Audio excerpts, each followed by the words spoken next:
اولم یتفکروا، کیا اب تک انہوں نے غور و تفکر نہیں کیا، ما بصاحبہم من جنہ، کہ ان کے جو صاحب ہیں یعنی رسول اللہ صلی اللہ علیہ وآلہ وسلم، جو ان کی طرف انہی میں سے پیغمبر بنا کے مبعوث کیے گئے ہیں، ان پر کوئی جنوں کا اثر نہیں ہے، وہ مجنون نہیں ہے، دیوانے نہیں ہیں۔ ان ہوا الا نذیر مبین، وہ تو نہیں ہے مگر کھلا ڈر سنانے والے۔ اب ظاہر ہے کہ یہ ماضی میں آلموسٹ 13 سال مکی دور کے موجود ہیں، اس کی بنیاد پہ یہ کہا جا رہا ہے کہ شروع میں جن لوگوں کو یہ وہم لاحق ہو گیا تھا کہ نبی الاسلام کے اوپر کوئی آسیب کے اثرات ہو گئے، تو اب تو ان کا یہ وہم اتر جانا چاہیے کہ 13 سال آپ کی زندگی کا ایک کریکٹر بھی اب ان کے سامنے اعلان نبوت کے بعد کا، پھر قرآن حکیم میں جو اللہ تعالیٰ کی طرف سے محکم دلائل پیش کیے گئے ہیں وہ بھی سامنے ہے کہ کوئی مجنون شخص تو اس طرح کی باتیں کر ہی نہیں سکتا۔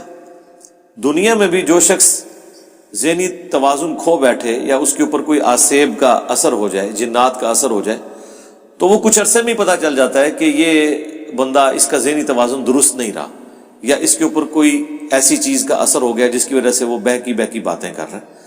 لیکن 13 سال کے اندر ایسا کلام کہ شعراء اپنا کلام پھاڑ دیں، فصاحت اور بلاغت کے اندر کوئی شخص ایسے شخص کا مقابلہ نہ کر سکے۔ پھر حد تو حد، صحیح مسلم میں جو زماد نامی ایک شخص تھا جو جھاڑ پھونک کیا کرتا تھا، عربی میں ضباد کہتے ہیں ضاد کے ساتھ، وہ مکے میں کہیں آیا تو لوگوں نے اسے مشورہ دیا کہ تم رسول اللہ کا علاج کر دو، محمد کا، ظاہر ہے وہ تو اللہ کا پیغمبر نہیں مانتے تھے۔ تو انہوں نے کہا کہ ٹھیک ہے، مجھے لے چلو ان کے پاس، اور وہ نبی الاسلام کے پاس آیا اور عرض کی کہ میں علاج کرنا جانتا ہوں آسیب کا، جنات کا، تو اگر آپ چاہیں تو میں آپ کا علاج کر دیتا ہوں۔ بیسیکلی تو علاج کروانے آیا تھا وہ، اللہ نے اس کی قسمت میں ہدایت لکھی ہوئی تھی۔ تو رسول اللہ نے بھی اس بات کو کوئی نیگیٹو نہیں لیا، اس نے کہا کہ آپ بتائیں آپ کیا بات کرتے ہیں۔ تو نبی علیہ السلام نے تو قرآن تو بھی پڑھا ہی نہیں ہے، صرف خطبہ پڑھا، ان الحمد للہ نحمده ونستعینه ونستغفره ونعوذ باللہ من شرور انفسنا ومن سیئات اعمالنا من يهده الله فلا مضل له ومن يضلل فلا هادي له واشهد ان لا اله الا الله وحده لا شريك له واشهد ان محمدا عبده ورسوله۔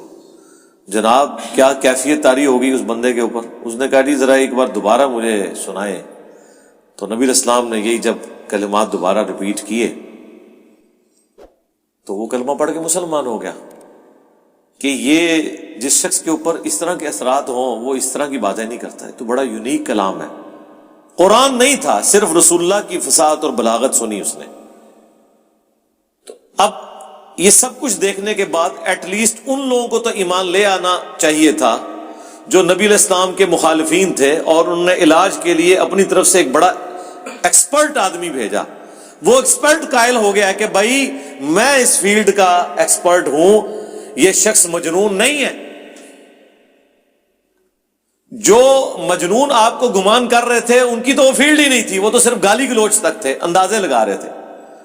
جو اس فیلڈ کا ایکسپرٹ ہے وہ کہہ رہا ہے کہ نہیں، یہ غیبی کلام ہے، یہ اللہ کا کلام ہے، یہ کوئی انسان نہیں بات کر سکتا اس طرح کی۔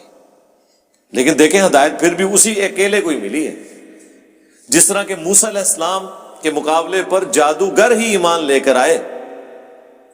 دوسرے جو دیکھنے والے تھے، جو ان جادوگروں کو لے کر آئے تھے، انہیں ہدایت نہیں ملی۔ ہونا تو چاہیے تھا جب جادوگر ایمان لے آئے کہ یہ جادو نہیں ہے تو تمہیں تو ویسے ہی مان لے آنا چاہیے، کیونکہ تمہاری تو فیلڈ ہی نہیں ہے۔ جن کی فیلڈ ہے وہ مان رہے جادو نہیں ہے۔ ہر فیلڈ میں اس فیلڈ کا ایکسپرٹ اس کی ایپیکس کو جانتا ہے۔ جادو زیادہ سے زیادہ کیا کر سکتا ہے ایک جادوگر ہی بتا سکتا ہے نا۔ جب جادوگر کہہ رہے کہ یہ جادو نہیں ہے، تو جو اس فیلڈ کے لوگ نہیں ہیں انہیں تو کم از کم ایمان لے آنا چاہیے، نہیں لے کے آئے۔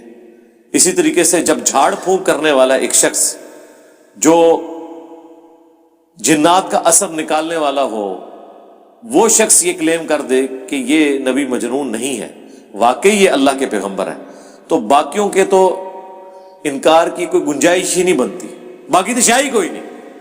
ہاں سیدھی سی بات ہے. تو اللہ تعالیٰ فرما رہا ہے کہ تفکر کر کے دیکھ لیتے، ان کے جو ساتھی ہیں ان کے اوپر کوئی جنات کا اثر نہیں. ان ہوا الا نذیر مبین، یہ تو نہیں ہے مگر کھلا ڈر سنانے.